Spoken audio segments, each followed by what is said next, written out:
Try and tell them we up next, you can't stop that. This your favorite podcast. Every show is lit, baby. You know what we finna do. Slick gon' talk that slick talk, he gon' get political. Okay. Do not switch topics, niggas is toxic. Poppy shots don't always saying something wrong, but if you don't like it, what we saying, nigga, oh well. We try to tell you, baby, this might not go well. This might not go. Hey, that's it. One take. We're not even doing it again. Keep that. That's the one. Welcome back, ladies and gentlemen, to another episode of This Might Not Go Well.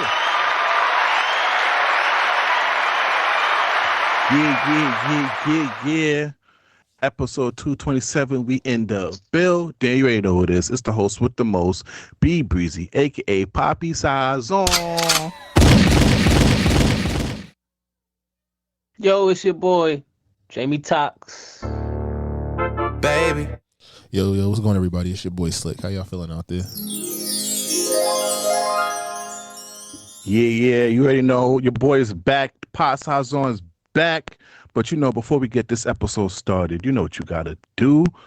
Download the Live Podcast app on iOS and Android. Make sure you follow us on all social media. This might not go well. If you have any brand deals, business opportunity, please email us at thismightnotgowl@gmail.com. Like, comment, subscribe, rate us 5-star everywhere because that helps out with the algorithm and get us to 500 on YouTube. We currently at 353 subscribers. Let us become YouTube partners by the end of this year. All right, peoples. Episode 227, weekly check-ins. How we doing this week? A nigga tired. All right. Okay, Tox, you? I'm chilling. Tired, but chilling, you know? All right. I just want to say, last week, I hear the smut on my name over here, man. Niggas is mocking me. You feel me? Niggas is over here putting unofficial records out there. Niggas hating on my toxics topics. How do y'all think the episode last week went? It went. Just wanted to say, y'all need to pass eyes on in here. You feel me? Don't worry, guys.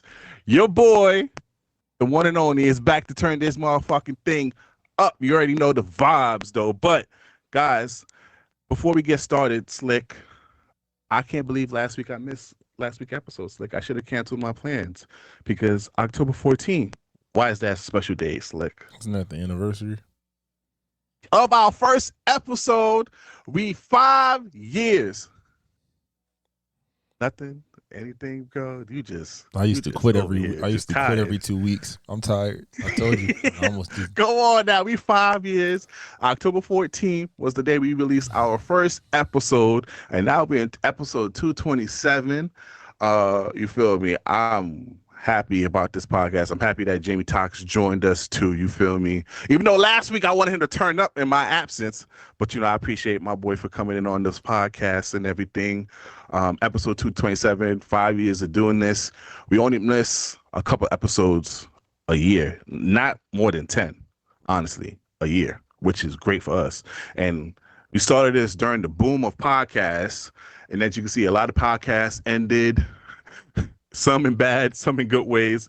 We still here rocking with you guys. So thank you guys for at least rocking with us. Thank you to our day one supporter like K Moolah. You feel me? Shout out to our boy over there. You feel me?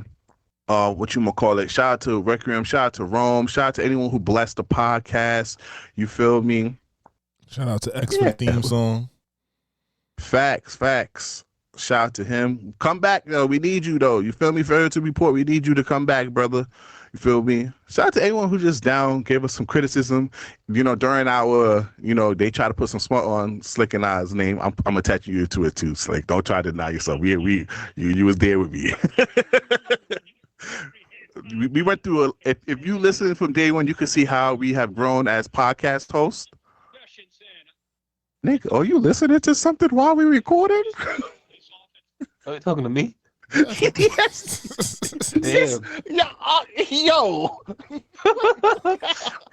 All right, let's get this episode going over here because these niggas don't care about our sentimental 5-year announcement over here. So you got to play the wah, wah, wah. It was getting too long-winded. What you missed 5 years? Hey, Slick, he shit on our work over here, Slick. We've done good work. We know we've done good work. It's longevity. I think people just appreciate something that's consistent, where we just come talk shit and don't really matter.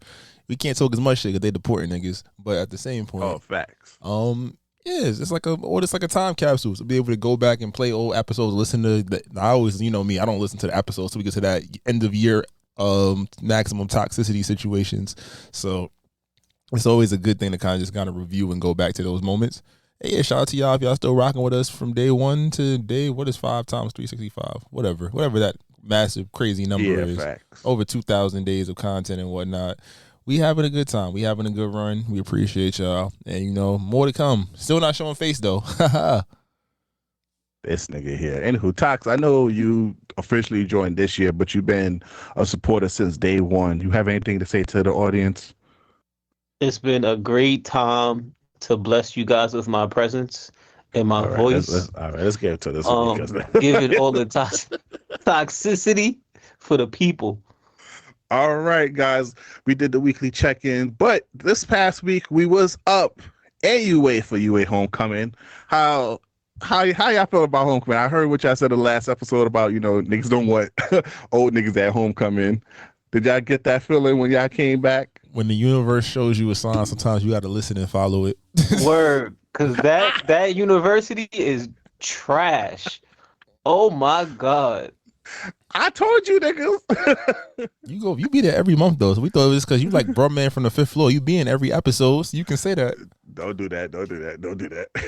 But the tailgate was good. We got to see a lot of old faces. It was our 10th year. We got to see a lot of people that we haven't seen in a long time. That was good. But UA, you got a school full of YNs, son. The amount of shootings and criminal activities that happened this weekend. You sent that video. I was like, I had no idea. We was trying to figure out where the motion was at. We did see a bouncer wild out somebody. That was a little crazy. Yeah, niggas got mace. Hopefully everyone is safe. Yo, I heard niggas was in the CC looking for. I'm like, yo, Slick, correct me if I'm wrong, and Tox, you too. Wasn't the CC like a no play around zone for shit like that? Back in the day, it was. Facts. Last year I saw a nigga get jumped in there. This year niggas is pulled up looking for niggas. A message to all homecomings. Stop bringing your friends from the town, please.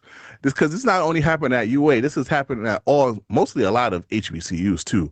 A lot of shootouts. Please keep your hood friends home. I know you're trying to show them a different walk of life. Show them somewhere else.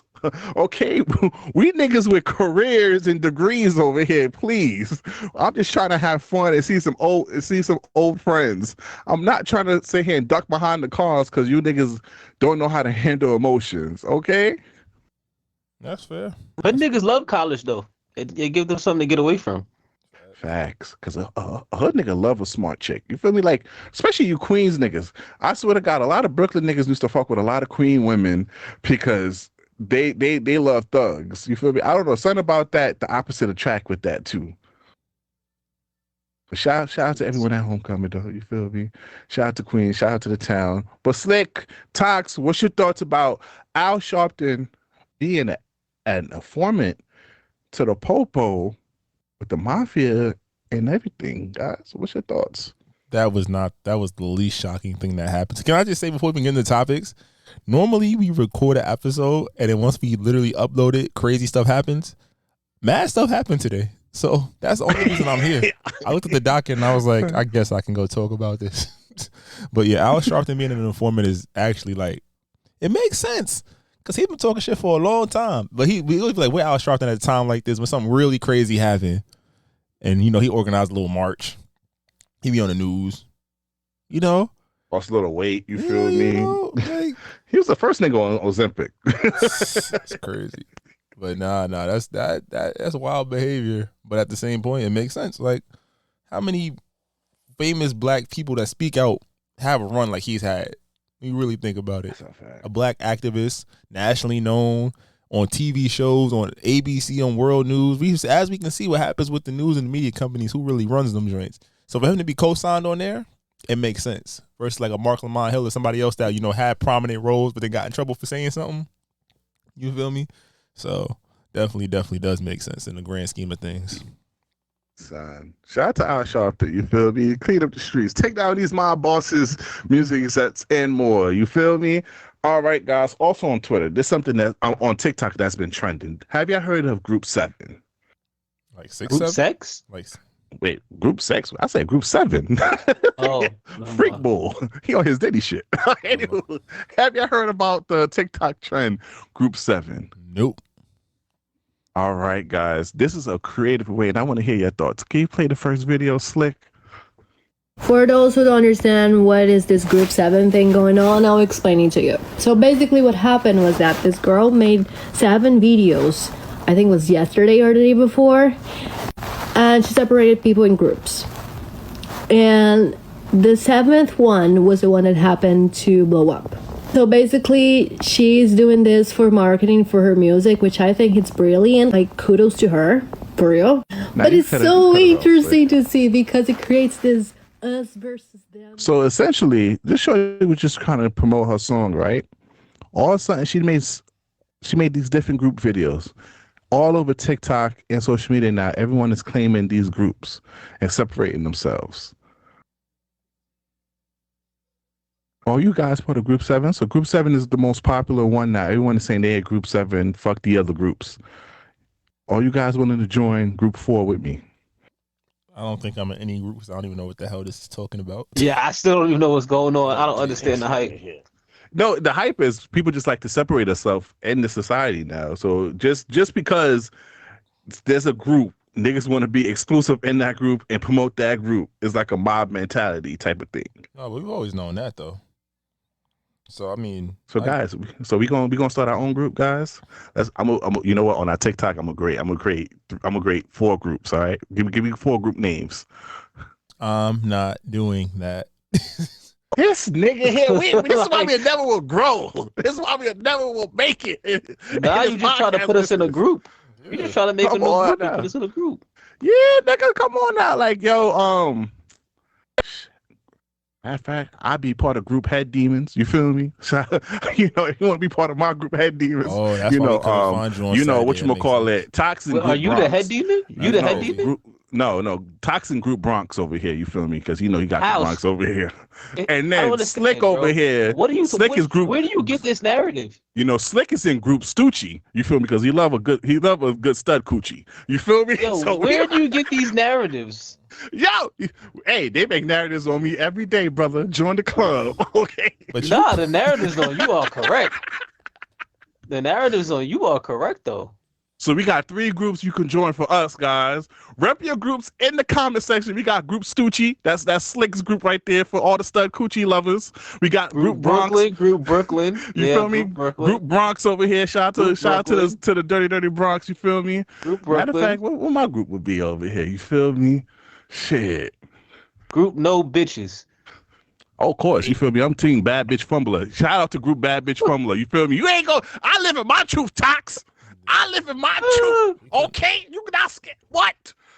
Bad Bitch Fumblers. Join us, all right, guys? Make your TikTok videos and stitch us, okay?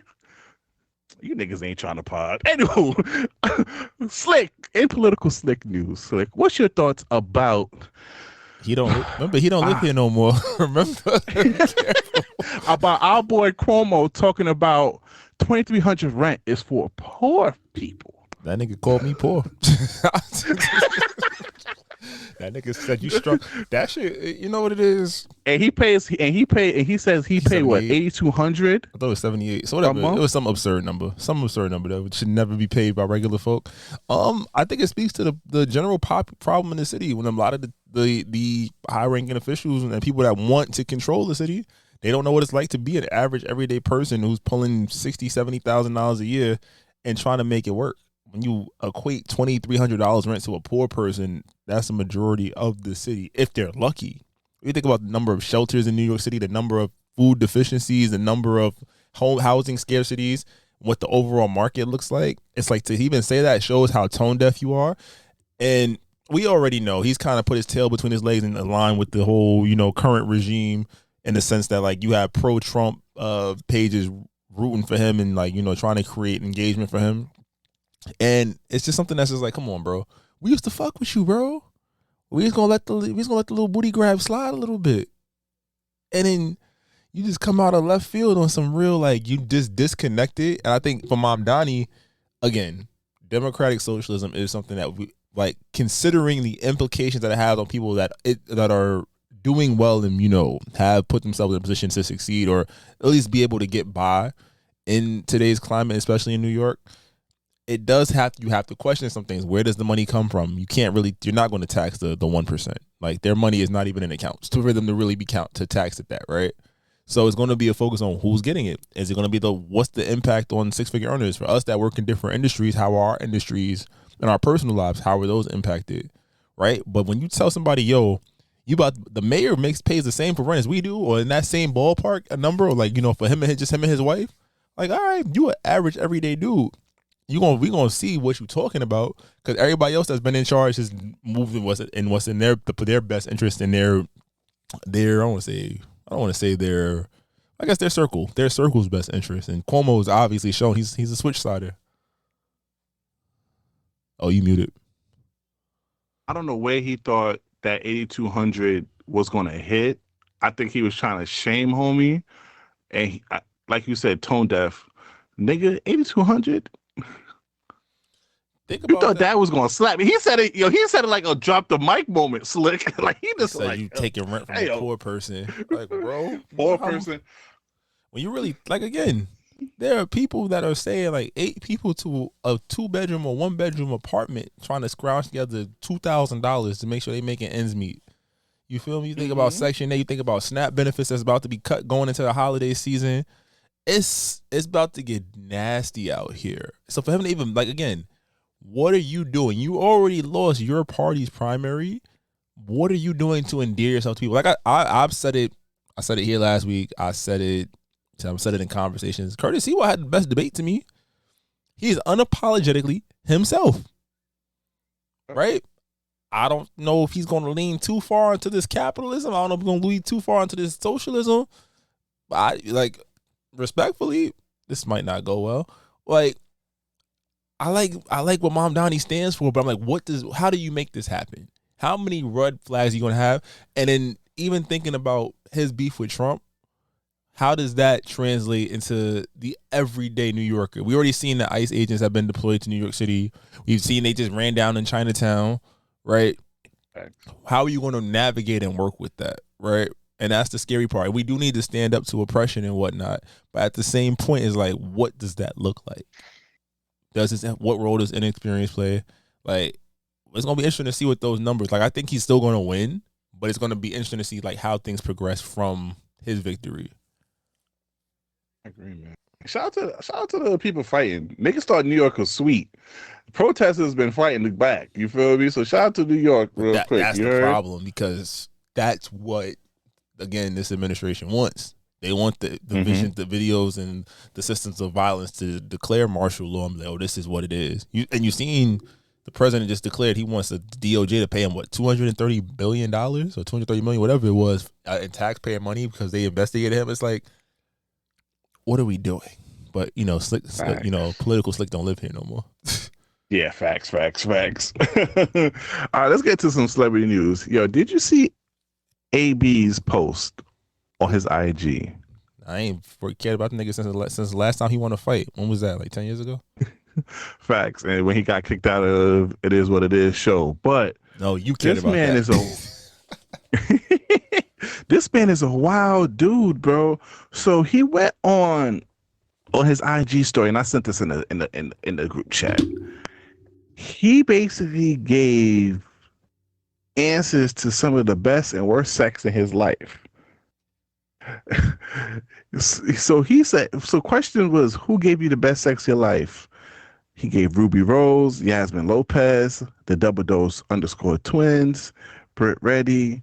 Who gave you the worst sex? Who gave you the worst head? And I'm just like, yo, Adrian Bruno, you a wild ass nigga, bro. Why the hell are you over? And you tag each and every girl in there too, like a clout demon over here. And I meant, now just double backing on the Cam Newton shit with the body count conversation that we had 2 weeks ago. The past matter. Cause I ain't gonna lie. Sometimes when I see you fuck a dumb nigga, I'm judging you.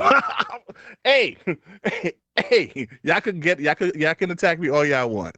But this is why sometimes the past matter, because for you to fuck a nigga like Adrian Broner, I ain't gonna lie, I gotta judge you a little bit. Just a tiny little bit. Just a tiny little bit. Nah, Broner was up though. He was up at one point. But look at this nigga now. Damn. Nobody, they didn't know he was gonna be down. Stat baby. They didn't know he was going. They didn't know he was going to be down. He had a rough batch of fights. He lost a couple of fights. He's lost his confidence. He started drinking. So that means people forget that he was Tank's OG. Oh yeah, and he was supposed to be the next Floyd until he started beefing with Floyd. Yeah, he was definitely Tank's OG. Tank definitely looked up to him and was training with him. So they need to stop violating Adrian. But he wilding though. He wilding out though. No, but my whole thing is no. But to you are correct in your statement. But doesn't that mean these girls only fucked with him because of the clout and money? Shouldn't you not judge somebody off of that? No, I don't think they fucked him with the clout or money. Because this nigga's not a good person. And he's not a good person anymore. He definitely has a drinking problem.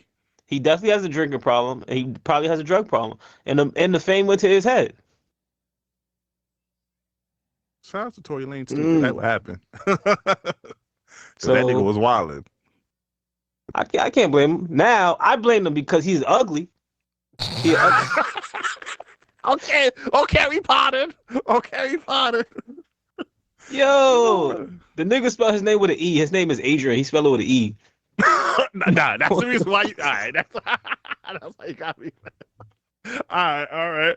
Now, what's your thoughts about Jennifer Lopez? So, Slick, cue up that TikTok video in the Twitter DM. So recently, she did an interview talking about have you ever been loved?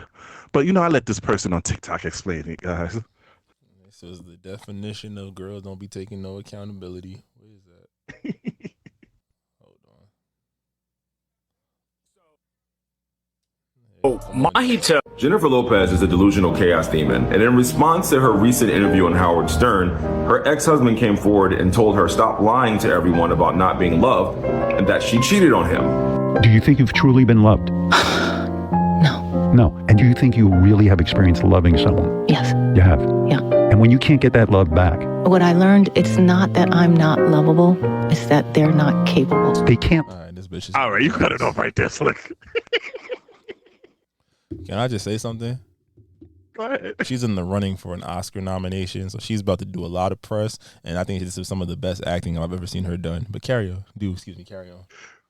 Yo, you're not gonna go to the store and get that orange drink that she said that she gets when she comes back to the town? Nah, Slick, you're not gonna get that orange drink? Move the fuck on. What? I'm over here, she Jenny from the block. But yo, real talk, what you said earlier, this is girls. You cheated on that man, and you've been basically she been in a relationship with Ben Affleck all these years. All these other niggas was just in between us. when Ben Affleck was getting when Ben Affleck wasn't over here getting his shit together, she fucked with these niggas for a little bit, and then she spun right back. You feel me? Shout out to Ben though. You feel me? Because he not leaving that coochie alone. You feel me? He go back and forth between her and Jennifer Garner. He like, I got my girl, my Jenny from the block somewhere. And Electra? Shout out to Jennifer Garner. She was one of the top ones back then. She definitely topped Milk and Magnesium. She's so unproblematic. I ain't gonna lie. I don't know nobody got beef with Jennifer Garner. That's a fact. Now, you know who got beef with? Tyler, the Creator. Now, Tyler, the Creator was just trying to give a nice little tribute to D'Angelo, RP to D'Angelo. When he caught the most wicked on Twitter, when everybody started bringing back old things from Tyler, the Creator. Have y'all got to see some of the backlash Tyler, the Creator have gotten over the last years, and some of the tweets that resurfaced and some of the pictures that resurfaced? I had a problem with this. Okay, let's talk about it. Tox can attest. I rock with Tyler for years. Tyler was always he did what he had to do right or wrong, to grab the public consciousness. We wasn't hearing Tyler on no Power 105, no Hot 97, no like major urban media platforms, right? We heard about him through MTV, some of the rocket stuff that he did and the things that he said, crazy verses, telling Bruno Mars, I'm gonna stab you in your esophagus and whatever, you know, like saying the most wild and crazy Eminem things. shit. Yeah, like he turned up. And if you rocked with it, you rocked with it. If you didn't, you did it. He was, I don't want to say blacklisted, but he was like a hip hop outcast. And I think a lot of people co-signed with that. It was like, but it wasn't our people, right? It wasn't until about album 4 where he really took the chance to, like, not took the chance, but like he started experimenting with different people. Matter of fact, no, I think it was Wolf. Wolf is where he really got into his bag where, you know, I'm rapping with Pharrell and producing and with the Odd Future and the Frank Love and everything that was coming around. Pause, Frank Love sounds crazy. But, you know, all those different layers of it, he was like, oh, this kid could really rap. He really, like, it's not just, you know, I'm zany, I'm the weird black kid that the white kids love. And in his transition in the last 5 or 6 years, Gangsta Grill's mixtapes, right? Great features for people like Ty Dolla $ign, features like Youngboy, features like, you know, just doing really great rap music, getting co-signs by Kanye and the likes of all like the hip hop. Drake going out to his concert, like people showing him love. Like he cultivated a fan base. He did what white artists do, what Post Malone did. You do some zany shit or you do some wild shit, or in that case, they just acted black. He acted white, like racist white. But, no, I agree with you, but does that mean he's a genuine person then? Because now, over the last year, I've seen you starting to speak out. You're starting to speak out against people infiltrating the culture, because he did go after that white rapper Ian, and you starting to like embrace the culture a bit more now. But your digital footprint is real. Yeah, you spent real. And guess what? You spent half of your career. Like I'm seeing, like I knew he was a wild boy, and I never really paid attention to Odd Future like that back in the days. So I never really paid attention to too many of his antics or his music videos. But due to this backlash, I started seeing some of his digital footprint. This man was insane. And let me to Nazi, to titties, into like some of the stuff that he was tweeting. I'm like, damn, was I there for that? I was like, I didn't even remember him doing all of that before. Let me interject again. As from a casual fan to a really fond fan of Tyler the Creator, it was all there. And nigga, if we could pull up some of our tweets from 10, 15 years ago, it's probably a couple wild things. And I'm not saying it's to that level, but think about it again. From a marketing standpoint, he created a space where it was cool for the weird black kids to go and get hit. So him, Earl, Frank, Sid, they weren't getting major looks back then, and they created a space for other weird people. Now, was what he said all right? No.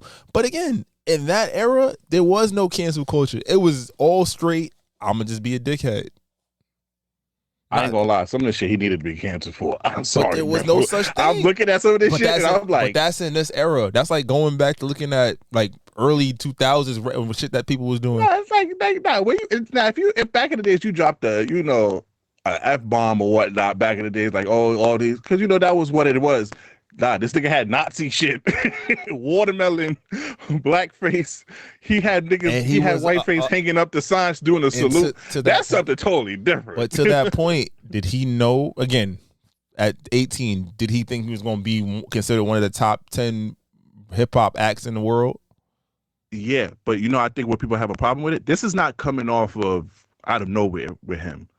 This is coming off of the last year of him trying to police hip hop and having a question about culture and like sort of gatekeeping. Like I said before, this is coming off of him comment about Ian, about other people joining the culture and all that. Now you're mature now, but now that you're sort of taking this grown man response and doing all this, that you wasn't like that, and niggas are showing you like, yo, bro, look where you came from, and now you come here with this type of authority. Absolutely. In a sense, if I'm one of the best niggas doing it, yes, as a grown ass man, I can tell you. Nigga, guess what you did back then, nigga? You was wildin'. You gonna hold somebody accountable? So, all right, we gonna hold him accountable. He said 18. I'm not saying what he did was right, but I'm saying not 18, what he did 18. But I'm just saying his whole persona. But that's what got him on. So that's the thing. Like, it got him on in an era where that shit was cool. Remember, he was on MTV and the Grammys and all these different platforms. They were hyping him up because not just of the music, like, oh, you could rap, but the aesthetic, the wild antics, that's what kept people interested in him, and especially these white labels. You know, they wanted to project that negative shit, and it's like, yo, he still cultivated his shit. You could get judged for your past, though. Absolutely. But the niggas that's judging him, they're growing up in an era where if you tell somebody that you're fat, you're going to get canceled. Oh, yeah. You feel me? I'm still judging him, though, and of because course, he was just wild. It comes up because you're right. He's trying to be pro-black now. Cool. But at the same time, this is a black man who probably wouldn't have got the opportunity he's getting if he didn't do that zany shit. You get what I'm saying? That's why I'm like, the people that are trying to call him out on something, it's two different arguments. Yes, he was a dumbass kid. Absolutely. Like some of that shit, when it came out, like, you wildin', my nigga. But you know what it reminds me? It reminds me you turn into the person that you didn't like, because he's turning into the person at 18 that he didn't like, and that's why he went against the odds. Because at 18, niggas was hating on Odd Future, like Joe Budden. Oh, yeah, he was yelling because he was in the elevator with this nigga.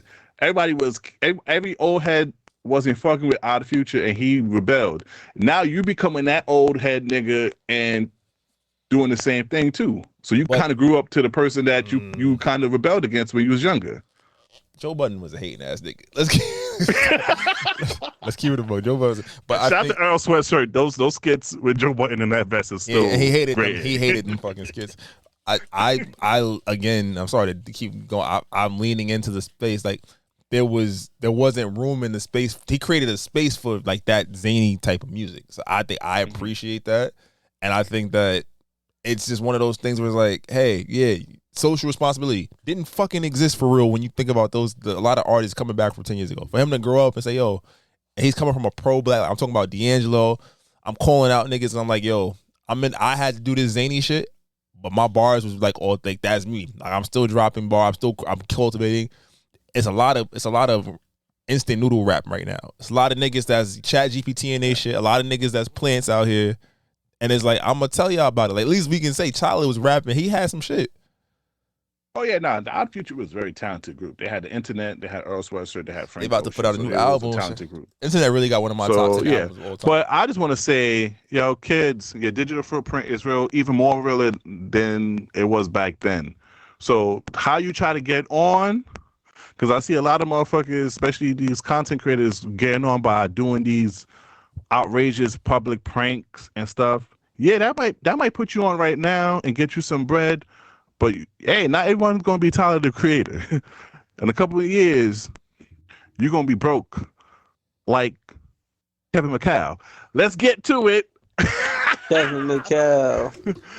I bought this Kevin with your McHale money. I bought this with your money. I took a shit, then I bought this with your money. That shit had me weak.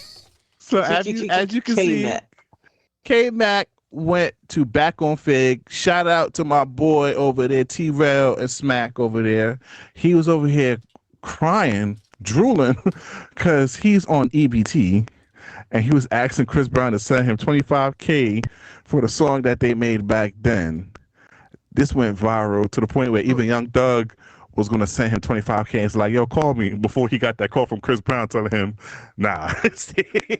Chris Brown, he ain't sending no bankroll no more. He ain't sending no more bankroll. But as the Chris Brown fan on this group, Slick, what's your whole thoughts about K-Mac and Chris Brown thing going on? Talk like that nigga too. But nah, I think that, yo, if you really followed it, they was real close.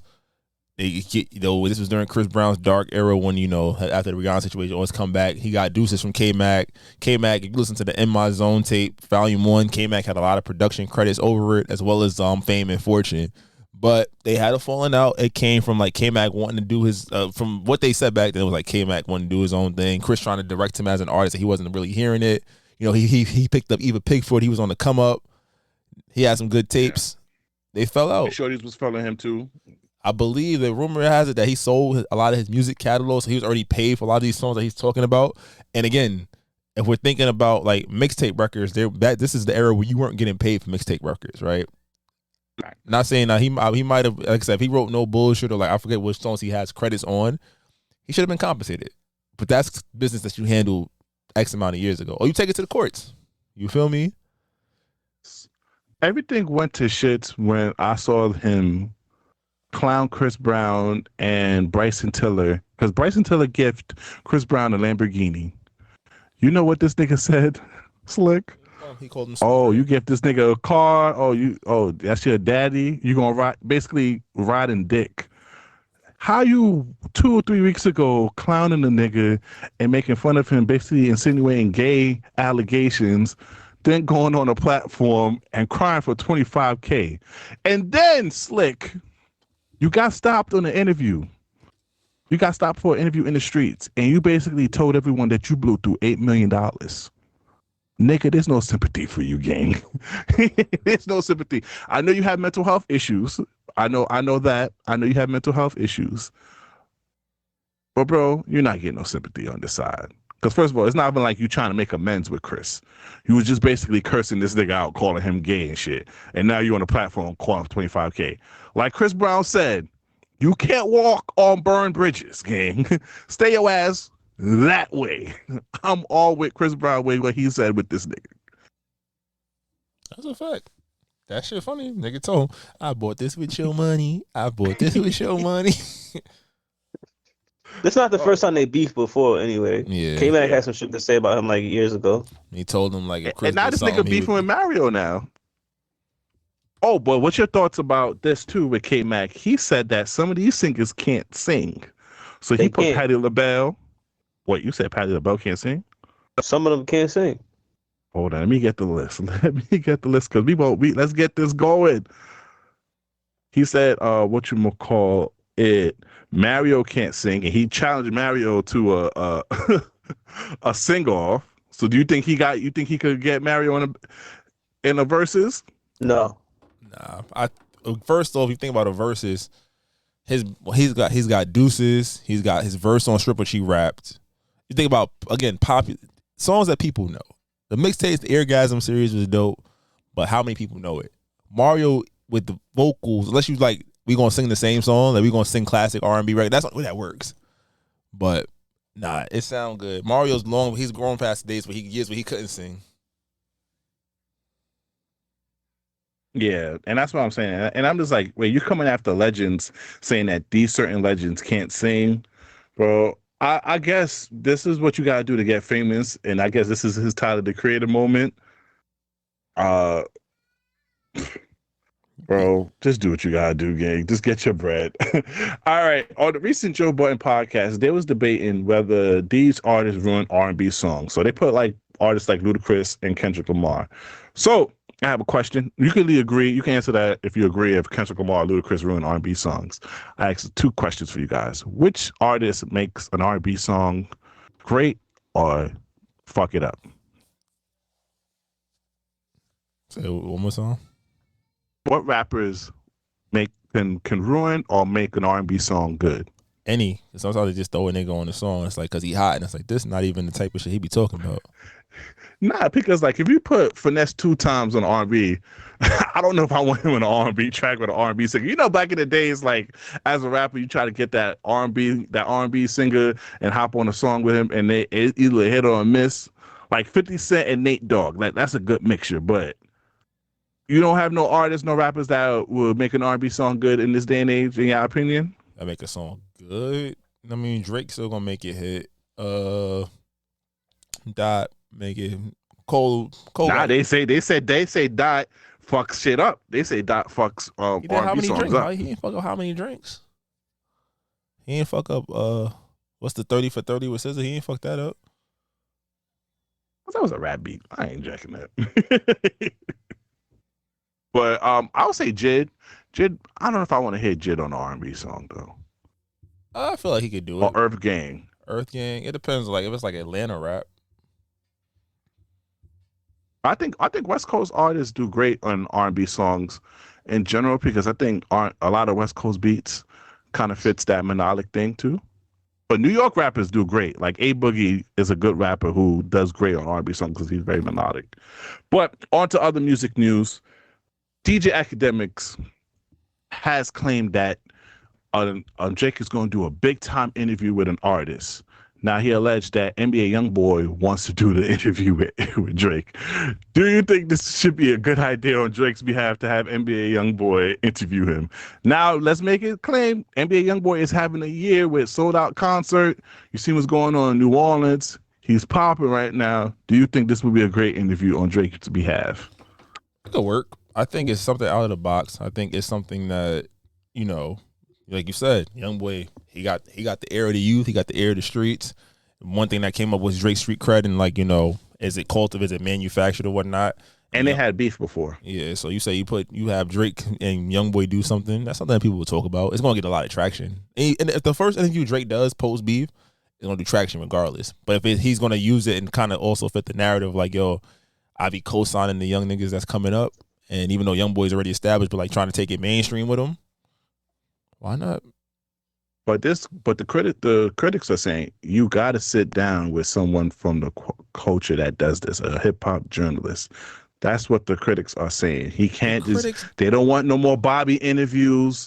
They don't want no more any interviews that you have control over. You need to go sit down with someone who's going to ask you the hard-hitting questions for the culture. What's your thoughts on that? This might not go well. I'm adopted. Go ahead. Yeah, I don't think anybody gonna ask him the hard-hitting questions because he controls it no matter who it is. He's still the biggest He's still the biggest rap artist commercially in the world. There's not much that you're gonna do.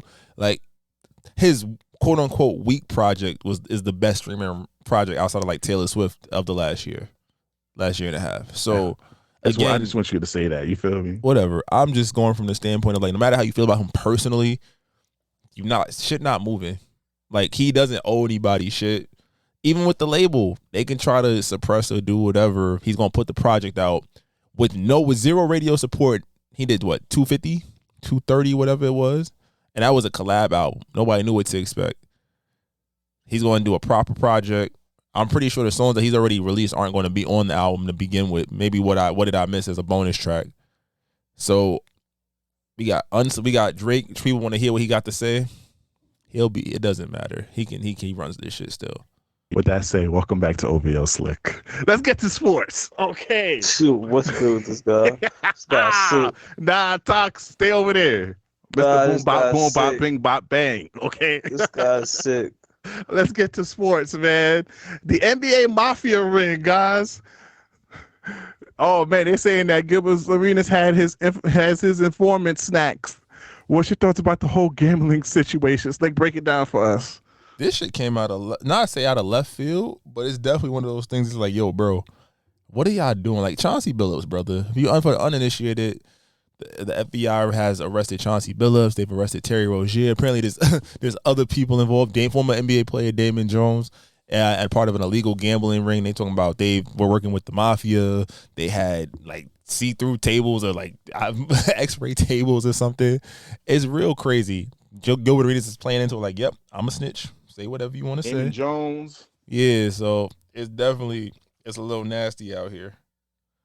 And they saying that the Los Angeles Lakers, Toronto Raptors, Hornets, and the Trailblazers are teams betting using inside information in illegal sports gambling operation.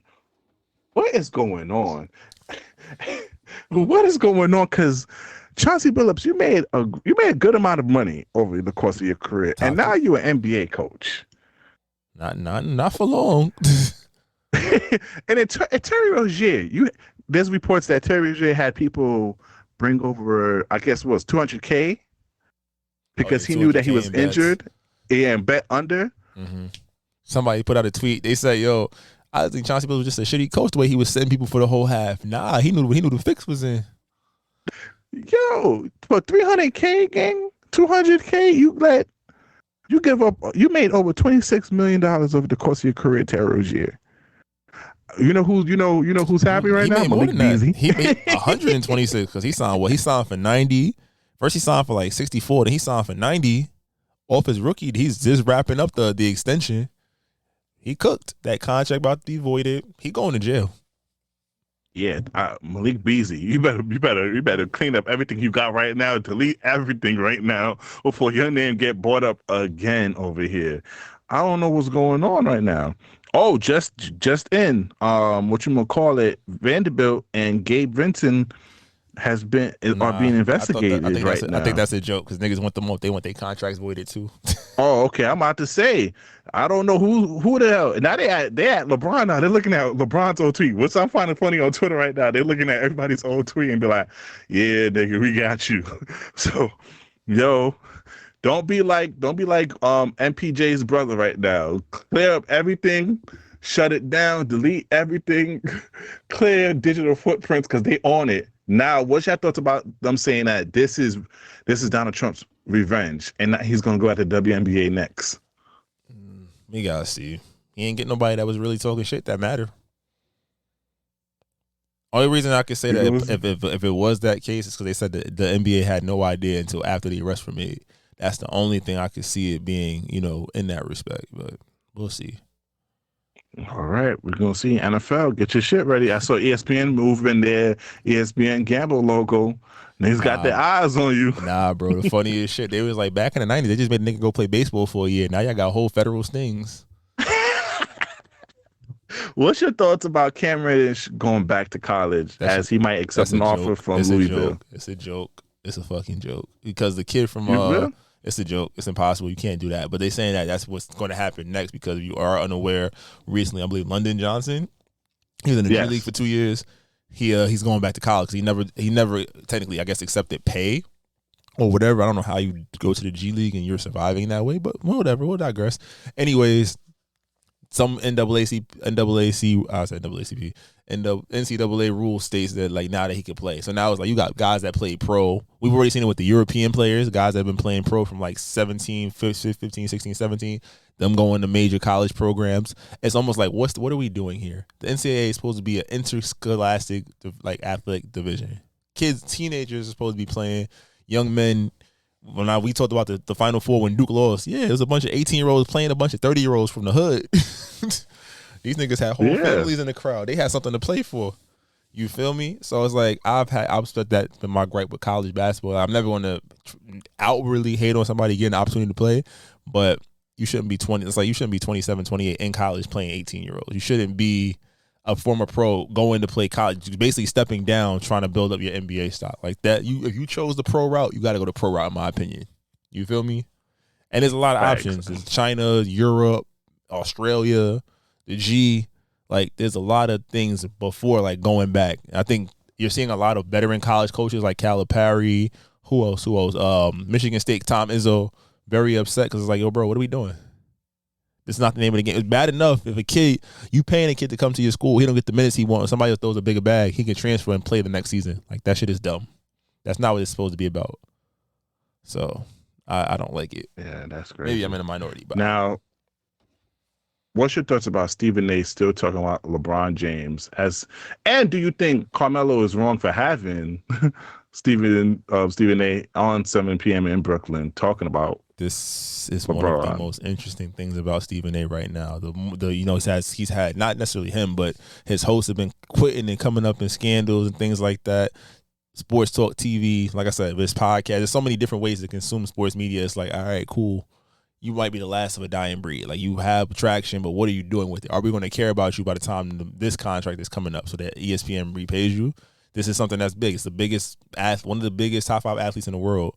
And y'all got beef, and you going on platform, you get to talk your shit, and you can say it behind the mic, because who gonna press you again? I mean, he might do it. I hate that he brought it to race. I hate that he said like, oh, if this was a white person, you wouldn't step up to your face. Like, nigga, he stepped to your face and you bitched up, gang. It's cool. Now you're trying to get your revenge by controlling the media. And he said, yeah, now you're trying to play in my lane and not control this field. I get it, but you're not going to convince me, Stephen A. You're not, because he really had a problem with you too, because Skip Bayless been talking shit about this nigga for years. Damn near his whole career. Yeah, he never pushed up on Skip Bayless. He pushed up on you, gang. Respectfully, just take that L. That's a fact. It's just that, like, this shit is nasty. The mellow part I didn't like, because I'm like, yo, bro, that is your man. I don't care what y'all got going on business-wise. Like, y'all been on record saying that's your boy. Like, cool, it might have been a good look for you. Like, he's really shit-talking your boy. Yeah.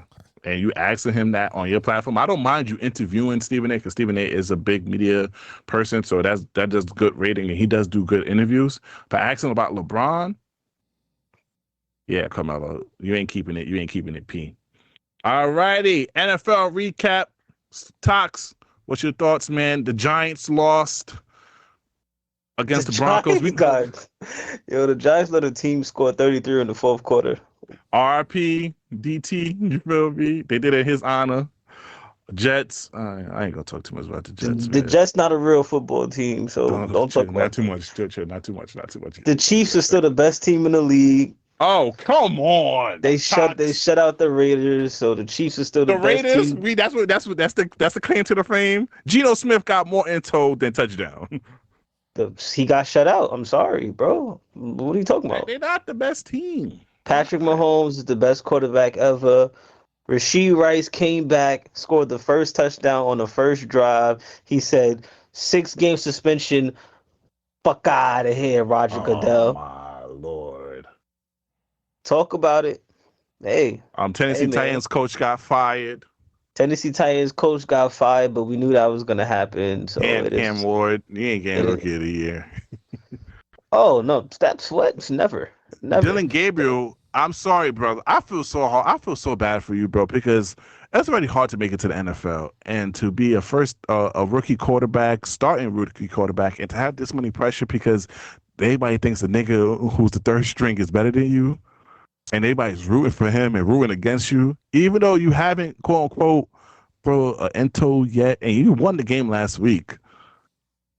That don't mean nothing. Everybody want to see Shador. Everybody want to see 12. He didn't lose the game last week. I wouldn't say he won the game. He won it. But I mean, this might not go well. I think Dylan Gabriel was better than Shador. Okay, this nigga please elaborate. You bro, right now? Shador is slow. Shador backpedals when he's in the pocket. So you want a check down demon Gabriel over here who can't throw more than 20 yards? So you'll learn. In practice, nigga, not in the game. Hey, you have an all-star rookie, not all-star receiver Judy, and this nigga could barely get anything. But who's to say Shador's going to give him the ball? Shador's going to take the risk. Dylan, but he would take the risk, and they will live and die by that. Gabriel over here, he looked like he's just trying to play safe over here, and that's why they're not winning the games the way they supposed to, because the defense is phenomenal. The Browns got one of the best defense. I'll put top 5 defense in the league right now. But he's not trying. They got one of the highest paid edge players in the league. But I'm not only Garrett, but their cornerbacks are really locking shit up. They really got a. If they could get their offense right, I damn near say they could do a push in the playoffs if they had a good quarterback to really lead them. You're potting. You're potting. Can I say something? Are you nuts? Are you nuts? The defense. You see what their defense is doing? If they could just score touchdowns. Offense wins games, defense wins championships. Yeah, sure. They got a playoff defense team. You're not gonna win with Shador. I didn't say Shador. You see, I said a quarterback. I didn't say Shador. I mean, they got a quarterback. Dylan Gabriel. I feel they said that Shador both of them niggas is not it. Can we be for real? Like, we've seen enough of Gabriel though. He's not it's manager status. We don't know if Shador, if he's better than him or not. But at least he's like, that nigga's throwing the ball out the back of the end zone. Like, it's looking. He hit niggas in the helmet. He relies on his tight ends. He relies on Fannin and Njoku, which is not a bad thing. But like to Sazone's point, he got a weapon on the outside that doesn't see the ball.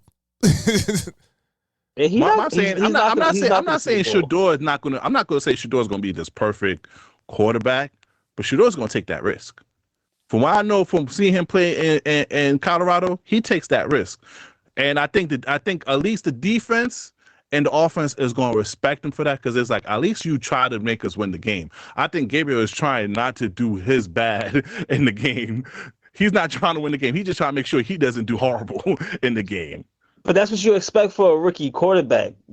Shador ain't going to do that. Shador is going to say it's perfect timing. We're going to go through it. Even if win or lose, I'm going to throw this ball in the end zone and put it up there. And if we win, we win. If we lose, we lose. But at least we gave it a try. And I could respect that from my quarterback. I guess, but that's not how the game of football is played. The game of football is played with inches. And I guarantee you, Myles Garrett would love it, though. I think Myles Garrett would be like, at least we play defense for a reason. Right now, they play defense for no reason. Right now, that was a big. Shador's gonna get snaps. He's not gonna get snaps now, but he's gonna get snaps eventually. No, but this is the problem. What people are saying, they're saying like, yo, they might start him in the last 4 games of the season, that's even worse for Shador because the last 4 games, the defense is not going to play their heart out because they already know they're not going to make it to the playoffs. They're not going to do anything, so they're not going to play tough. And so it's going to be garbage games. That's why shout out to Skip and the arena. He's saying, yo, put him in now. At least right now, your team still thinks that they can do something. Even though the probability is low, at least they think they could do something. And at least with that, and you put Shador in and let him do what he got to do, at least they can rally up and go. But if you put him in the last 3 to 4 games, you ain't going to really see the team. You're not going to really see the full effect of the team. Whether you put him in now or you put him in later, if he plays like crap, people are still going to talk shit because sports is a what have you done for me lately, especially football. So if you put him in now, everybody's going to be like, yeah, he not it. So put him in now or put him in later. It don't matter, but he's going to get snaps eventually. And the Browns are a shitty organization. They're not going anywhere. And it sucks because Cleveland and the Browns, that's where the home of the NFL Hall of Fame is. It sucks for that city because there's a lot of history for football in that city, but they're never going to have a good team. And Myles Garrett is only staying there because he got paid. I don't blame him too. Get that bread, gang. Shout out to Daniel Jones. Once again, the Giants. I just want to shit on the Giants a bit more. 2 year niggas left the team, and they doing great. I don't know. Saquon not this much this year, but last year he did amazing. Shout out to Daniel Jones. He's my MVP right now besides Baker Mayfield because Baker Mayfield is doing amazing things in Tampa, even despite him not having no receivers. But let's get to the fantasy, though, part. Someone lost this week. Someone got their dub. I ain't seen no talking. I don't know. Niggas want to trash talk me, and when niggas beat me, niggas want to come on the platform and talk shit. But Tox, you're a better man than I am because I would have been screaming in top right now. But you're a calm fellow. I'm just saying, humble. I stay humble. That was a big win for me. Big win for my team. Told you I got the old lady on your ass. I told you I was calling old lady. That was a good matchup, bro. It came down to our first round picks. His first round pick outplayed mine. I respect it. It's cool. Me and you still 3-2, baby. What's up? 3-2, okay. It's 3-2. Okay. I see you. I just beat the nigga in the 3rd place. Right I beat him 2 weeks ago. What you saying? We both beat him. I'm just saying right now. I'm number 1 right now. How? I beat you. Look at the lead. Look at the lead right now. He is number 1. That doesn't make sense right now. But we're week 8, so we basically halfway through the season. That doesn't make sense. We started to come down to time out. We're gonna talk about this. That makes 0 sense. I beat you. It's okay, because right now, let me look at your team. Your team look like they about to be all the fucked up. Collins, like I knew, injured buddy, injured every year. Whatever that nigga in Tampa Bay. Ibeka Iboka. That nigga's injured. He joining the list of niggas injured in Tampa Bay right now, too, over here. That's crazy. Oh, man. And Njoku is injured. Oh, man. Njoku's going to get traded. And Njoku's going to get traded. I told you I would get the lady. I told you God don't play about me, nigga. He got Lad McConkey. You know who doesn't play about you? The waiver wire. You was so ass for a minute. They let you pick up all the nice players. Don't fuck out of here. No, don't do that. I mean, we do know your strat. Your strat is playing keep away because you take players and you don't play them. Hey, Rome said that shit, and nobody said that against him. But when he's 1 in 5 or 2.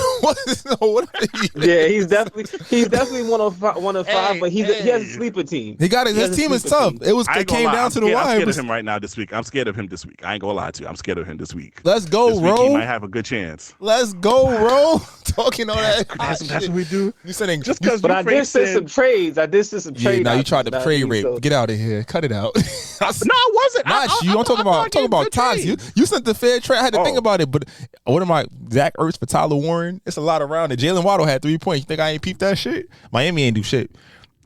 First off, I need to say this is a quick hold on. I got to talk to my running backs. Guys. Like for real? Y'all was wilding out. Matchups where it was like we had some wiggle room. We get into a close matchup and y'all don't show up. 82 yards in the first half, and then you don't do shit? Really, my nigga? And don't get me fucking started on Amon-Ra. You was doing your thing, player. You seen Jahmyr Gibbs get that big old run, and then you want to just stop catching the ball? That's what we're doing? That's what we're doing. Okay.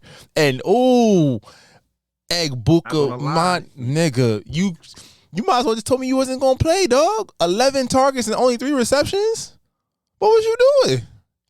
I Drake could May have is did playing that. great for you though. Drake May is playing good for you though. Fuck Drake May when Jalen Hurts finally went to crack 40.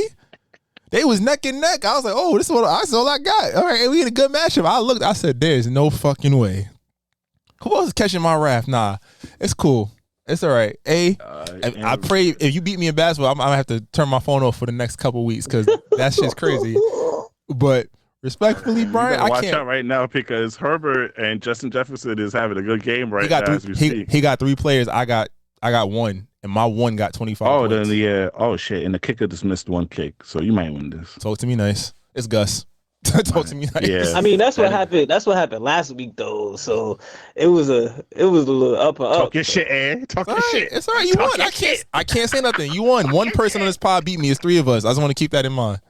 It's okay. It's okay. I told you I got the old lady on your ass. It's fine. Let's talk about the old lady you was with on Saturday night, though. You better tell Sada to put some It's okay. to the fences around the crib. It's okay. We get to the playoffs. We see what's good. I'm not worried. I see you in the playoffs, baby. What's up?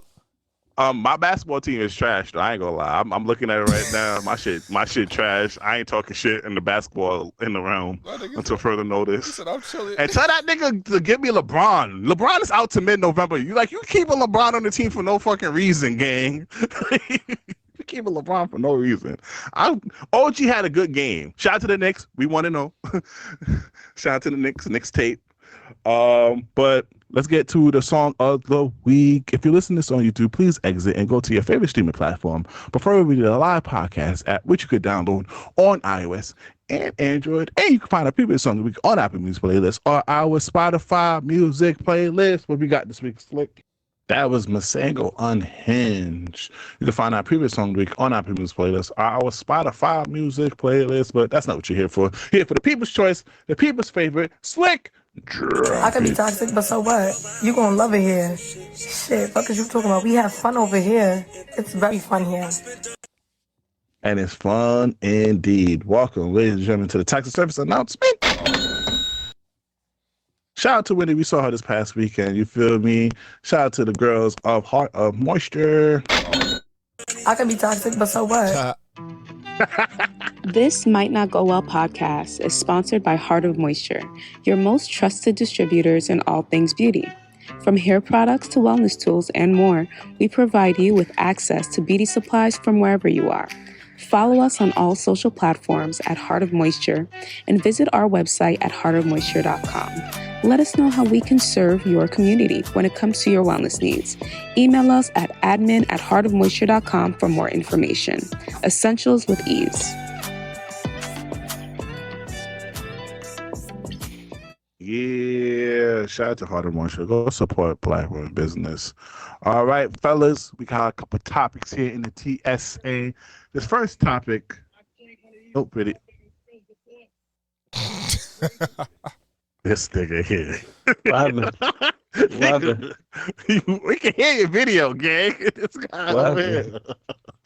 I had to do research. I'm doing market research. Just piggybacking off of just the sports section. I have this question I saw on social media. I want to ask you guys: would you let your girl sit in jail for 6 months for your favorite sports team to win a championship? She's a mother now, so I got. We die-hard Knicks fans. Yeah, we haven't won the championship since the 70s. She's a mother now. I can't send her to jail. Oh, but 2 years ago, absolutely. 2 years ago, oh, she was cooked. She could do 6 years. 2 years ago, I got you, ma. 6 years is sick. I ain't gonna lie, for the Jets, she could spend her whole life. Nah, bro. For the Jets, you could spend your whole life. Nah, if the Jets could win, if the Jets could win the Super Bowl, I give her my mama. Streets is done. Yeah, 2 years ago, 2-3 years ago, nah, she was out the paint. But now, nah, we got a good thing going, you know. Well, for the Jets and the Knicks, you can take my whole family, lock them away. Tox, what about you, man? Nah, I'm good. The Chiefs got 3. Oh Lord, now there's you got Chiefs got 3, and the Knicks team? about to get one. The Knicks about to get one. Speaking like a true Delulu Knicks fan.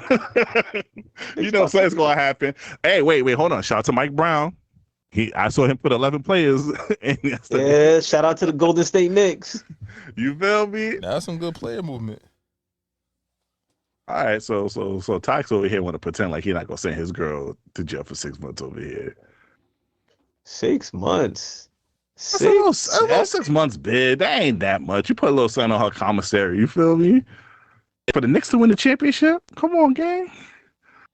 Look what happened in the city if we win, bro. Like we could finally get that curse off our, like since the 70s, since Willis Reed. If the Knicks win a championship, I might want to go to prison to protect myself. Oh, facts. You already know niggas gonna be outside. Niggas was going crazy near the Garden just because we just won the game last night. I saw a side talk.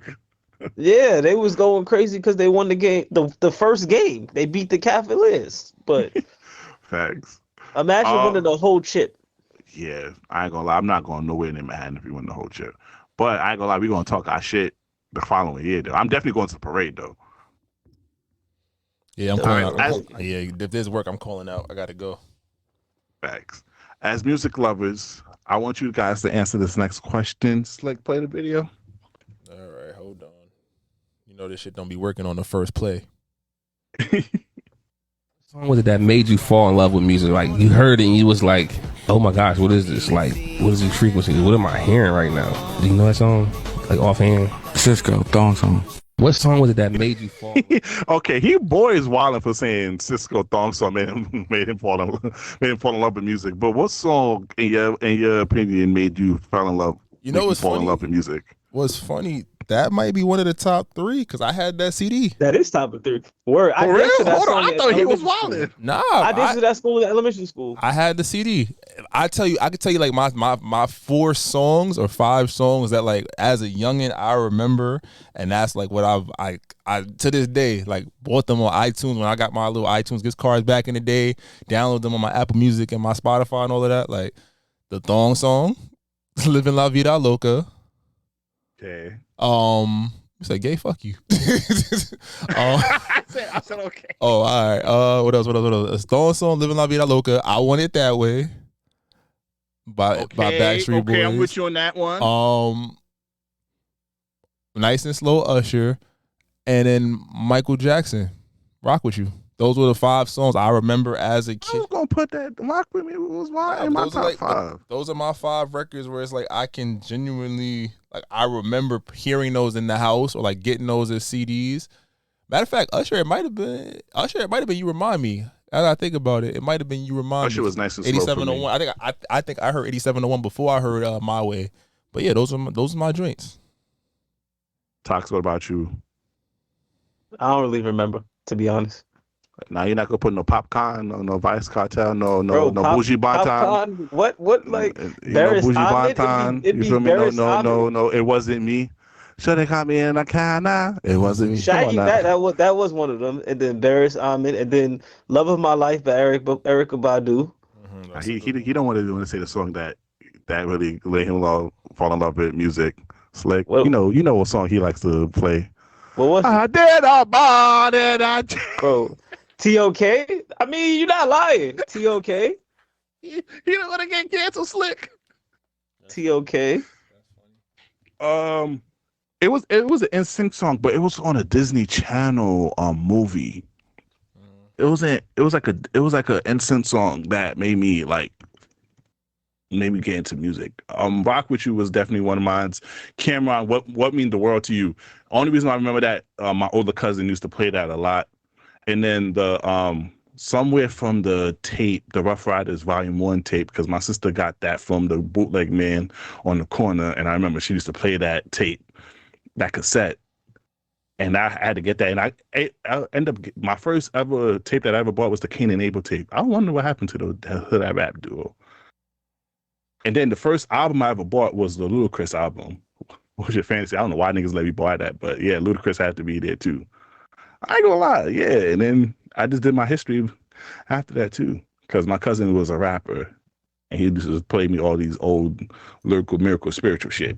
But yeah, let us know what song made you fall in love with music in the comment section below, though. All right, guys, I got a little rage bait. I know you hated the rage bait last week. You say it wasn't. It was just girl logic. Maybe this one. And you could cut it off once the guy starts to speak. Slick.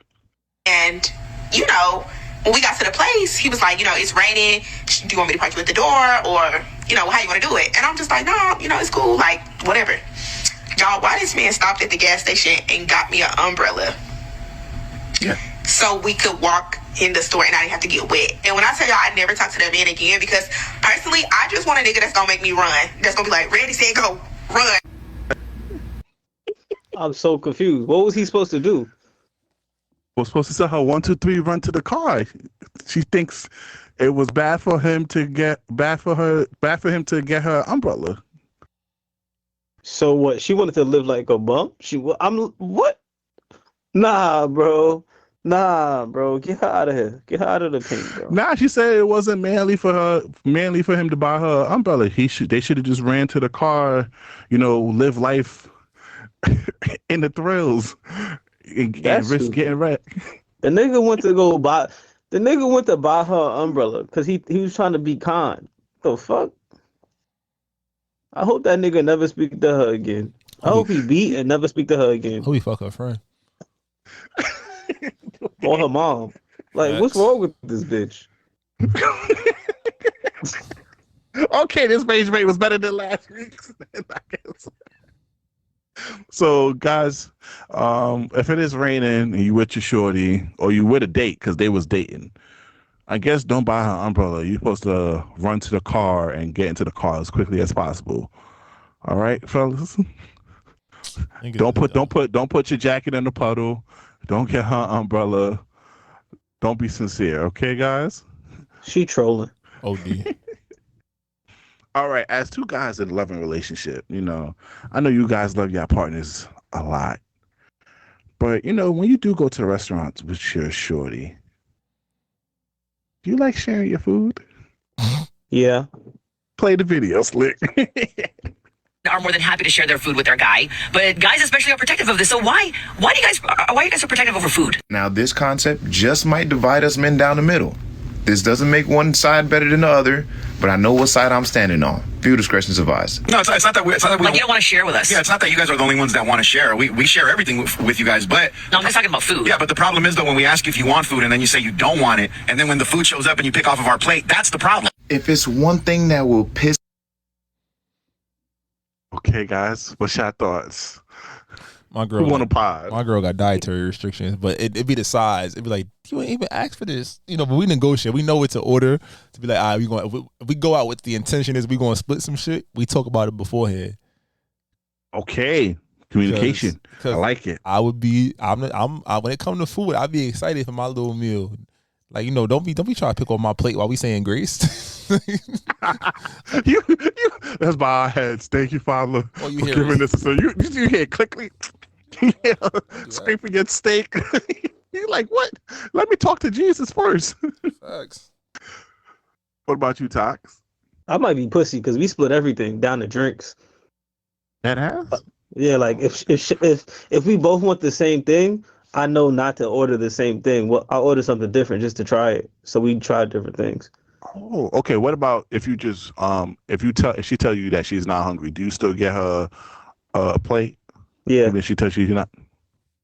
I might be pussy, bro. I might be pussy. I might be pussy. Nah, you consider it. The girls will call you. You consider it, gang.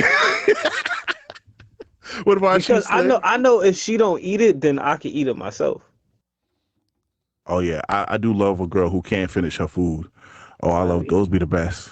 Cause you ain't know there's gonna be some leftovers. I get even dirtier. So the chick don't know how to eat chicken, right? Like she don't know how to eat chicken wings, right? It be mad meat left on the bone. Yes, I do take her bones and I do finish the chicken wing. So you eat up. Oh yeah, you in love. Yeah, but you eat ass, so it's okay though. All right, bro. All right, wrap this shit up. Side note, fantasy basketball alert. Benedict Mathurin got 30 and 10. What's happening? What's going on with the world? I'm sorry. Carry on. Oh, what about you? Like, do you order extra plate of food even though your girl say that she's not hungry? Nah, you know what you do? Let her order what she want to order. She got a baby appetite. So then I just wait for her to finish her shit, and then No, I'm trying to say is when you be like, you know what, I'm hungry, I'm about to order this. Do you want something? She's like, no, I'm not really hungry.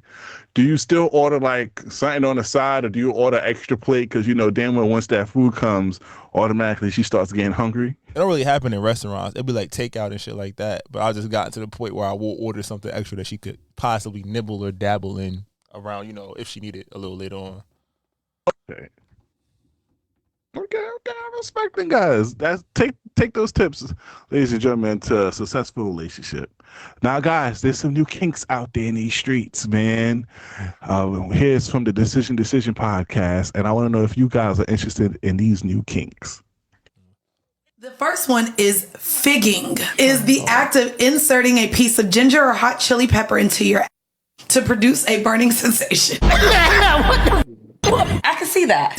It's why some lubes and condoms are now hot and cold. Explain that, Graham. We're going to do a deep dive on our guest. Here's another one. Cell popping. So cell popping is a form of body modification, also referred as microbranding, which involves using a red hot needle or poker to make series of dots on the skin. No, hell no! Okay, last one. What is a Roman shower? Bro, if you say walking out. Roman showers is the act of vomiting. I'm fine. I'm perfectly fine. You know what? It's funny. I've actually had somebody I was gonna story time? throw up, and then he was like, "No, let that go." And it was just okay. You cut it off. You ain't getting no. Any of these kinks, guys? Are you willing to try out? Nope. I'm good. Vomit. I don't want to be sex branded. What was the first one? I ain't gonna lie. The vomit one. If she going crazy on her dick to the point she might vomit on my shit. Nah, because what if it's chunky? Depending on if I'm on the edge of the bed, fuck it, we did. Mm-hmm. We clean it up afterwards. So it's chunky and she just threw up on your new sheets. Yeah, throw up dinner, mama. I you know what? We here. You that means you gave it a great A effort over there. Talk. What about you? You're not down with the chili in your ass or the ginger in your ass? Nah, I'm good. Don't put no chili in my asshole, bro. What are we doing here, bro? What are we doing? If your girl asks for a little ginger. No, what are we doing? Bro, are you nuts? Why are we putting ginger in each other's asshole? For the sensation. Nah, bro, it's not sensational. Oh my god, that's so deep. Oh, okay. What about the needling thing? You feel me? Like you saw Killmonger. That's what happens. You get the little bumpy skin like that. No, nigga. What happened to regular sex, bro? What are we talking about? Come on, and peppers and shit. What do we? You gotta find new ways to spice up the love life, man. Add a person. Add a girl. That's not good. That's no brainer over there, gang. You can't add that. Or you're gonna end up like Tiana Taylor and Iman Shumpert. Oh man, that's different. You feel? Because he tried to do addition by subtraction. He tried to subtract his wife and add a bitch. So that's what he messed up. But that's what usually happens after a while. You gonna as guys, once you start getting a taste of new coochie, you're gonna want to have taste of new coochie. Sometimes you don't want your wife to be there. See, that's where he messed up. All he had to do was tell his wife. Okay, but threesomes is a lot of work. Okay, she didn't have to participate. I'm sure she would have just watched. You think Tiana's from Harlem? She ain't doing all that. She gonna want to participate, or she not gonna let you fuck that girl by yourself. What? That she going? Next minute she's gonna do the Adam 22 shit. Let me fuck a little nigga. You gonna have to eat. You gonna have to take that on the chin. And that's what happened. She let that nigga get comfortable fucking like over 100 bitches. Okay, you fucked 100 bitches. All right, let me get that big diesel nigga now. I'll let you rock out all these years. That's what's gonna happen. That's why you just gotta. You feel me? You can't bring a lot of extra. You can't bring a lot of person in there. That's why you gotta stick. That's why you gotta put the ginger in your ass and get it popping. You feel me? All right, wrap it up. Wrap it up, fellas. Niggas not trying to pod. Niggas not trying to pod over here. You tell me when you put the taki in your booty hole. You put the taki in the booty hole. What? I'm putting the hot one sauce. It's lit. You a wild nigga. Matter of fact, gang, put the hot sauce on her ass crack and put the thumb in it. Boop. You feel me? Call that the red button. Oh nah. Yo, I'm back, baby. Yeah, last week y'all wasn't potted enough last week. I had to turn up. You feel me? Matter of fact, fuck calling this episode Group 7. I'm gonna call this shit the red button. Shout out to Drake. You got called a hot That's one. what you was doing in Albany? Huh? You was doing the red button in Albany when they tried to call you? Don't do that. Don't do that. You feel me? I'm in love with the Lord. Okay. You see that? She already put the finger in your butt just now. Come on, you saw that too. She's down for it. Wrap this shit up. Nah.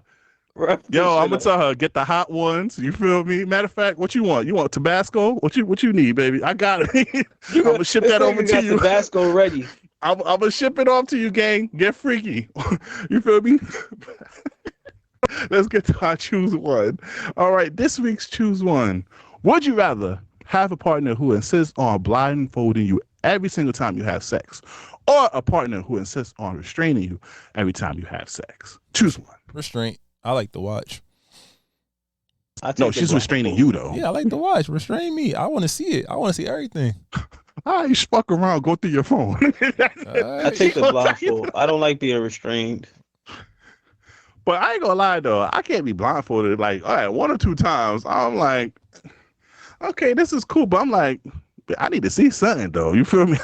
I can't be over here seeing Stevie Wonder over here fucking all the time though. I can't. I don't know if I could do the whole blindfolded too many times though. But the restrain. Shame me. Yes. Let's go. Trying to get back. Trying to hit it like while you tied it like this. Like, Oh, you in that Japanese bondage shit. This nigga freak. Hit it like Uncle Elroy. Just get come on, sugar. All right. Yeah, you know what? Restraining. Yeah, at least I get to see and hear shit. But don't put the cuffs too tight. I need to get out just in case you start wilding. You know, you gotta have sex. You gotta have sex words with shit like that though. With the restraint, you can't be saying pineapple. You gotta be able to say pineapple though. So you doing the blindfold talks?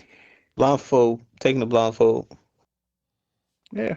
Okay, I respect that. Let us know which one you choose in the comment section below. I think that's a great way to end this episode, gentlemen. Make sure you follow us on all social media platforms at This Might Not Go Well. Make sure you email us if you have any business opportunity at thismightnotgowell@gmail.com. Make sure you like, comment, subscribe everywhere. And download the Live Podcast app on iOS and Android. I'm the voice of outside, B Breezy, a.k.a. Poppy Sazon. I'm the voice of inside, Jamie Tox. I play the happy medium. It's your boy Slick. Y'all be great. We'll see y'all next week. Takao.